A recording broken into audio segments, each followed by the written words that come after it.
Today, we're going to talk about what really helps us change.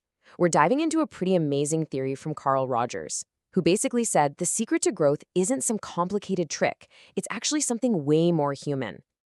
So let me just ask you this. What if the real key to unlocking personal growth, becoming more you, wasn't some fancy technique, but actually had everything to do with a certain kind of human connection? I know, right? It sounds almost too simple, but one theory offers a deceptively simple answer, and that's exactly what we're going to unpack today. Let's get into it. So the whole thing is built around what's called the Rogerian hypothesis. And you can think of it like a promise, really. It's a super straightforward if-then statement for how we grow. And here's the deal. The hypothesis goes like this. If you create certain therapeutic conditions, then a process of change will just happen. It'll start on its own. And that process will lead to some pretty predictable positive outcomes. It's a formula, really. Conditions, then a process, then the results. And I love this analogy he used. Think of a person like a plant. You don't have to yell at a seed to make it grow, right? Nope. You just give it the right conditions, good soil, sun, water, and its own natural drive to grow just takes over. So, what are those conditions for us humans? Well, that soil for personal change, according to Rogers, is made up of 3 core conditions. And this is key. He said they were both necessary and sufficient, meaning you need all 3. But once you have them, that's all you need to kickstart the whole process. Yup, just 3. That's the magic number. Rogers was convinced that if you have these 3 things happening in a relationship, you've created the perfect greenhouse for personal transformation. So let's take a look at what they are. Okay, number 1 is congruence. And Rogers thought this one was the most important. It basically means the therapist is genuine. They're real. They're not hiding behind some professional mask or acting like a blank slate. They're just themselves in the room. And Rogers himself put it perfectly. He said, in my relationships with persons, I have found that it does not help in the long run to act as though I were something that I am not. I mean, it just doesn't work, right? Faking it doesn't help. That authenticity is the absolute foundation. All right, condition number 2 is a mouthful, unconditional positive regard. All this really means is a deep, genuine caring for the person. It's a warm acceptance of them as they are without judgment. And here's the thing, it's not about approving of every single thing they do. It's about prizing the person, no strings attached. Yeah, that term can be a bit clunky, so let's break it down. Unconditional, that means you don't have to earn it, it's just given. Positive, we're talking real warmth and care here.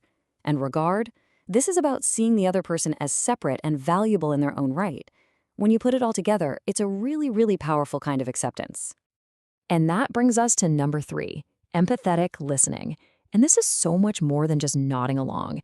It's about trying to really sense the other person's world from the inside, to get a feel for their joy, their pain, their confusion, and then letting them know, hey, I think I get it, all without judgment, of course.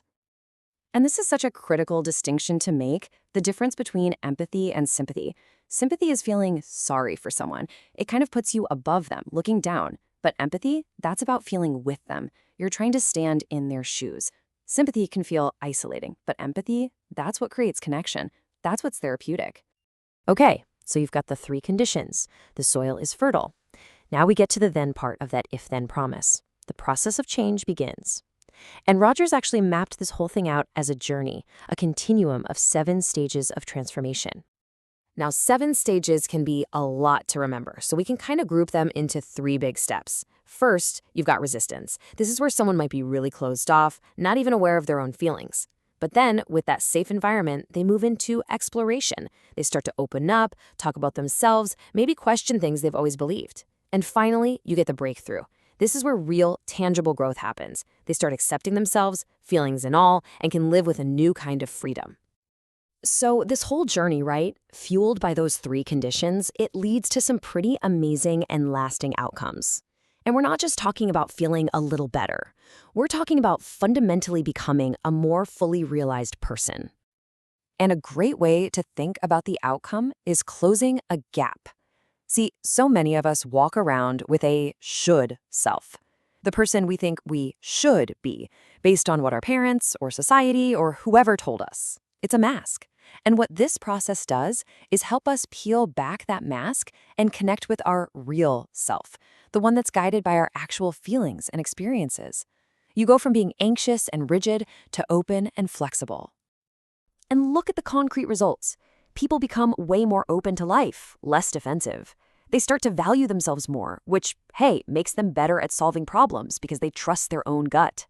And maybe the biggest payoff of all, their relationships with other people get so much better. But wait, because here's what might be the most powerful idea in this whole thing. The goal isn't to need a therapist for the rest of your life. Not at all. The ultimate goal is that by experiencing this genuine acceptance and empathy from another person, you learn how to give it to yourself. You internalize that supportive voice.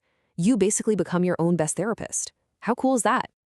So I'll leave you with this question to chew on. If these three conditions, being real, being accepting, and truly trying to understand, are so powerful that they can fuel this kind of growth in therapy, just imagine where else they can make a difference in your life, in your friendships, with your family, or maybe most importantly, in the relationship you have with yourself. Something to think about. Thanks for joining me.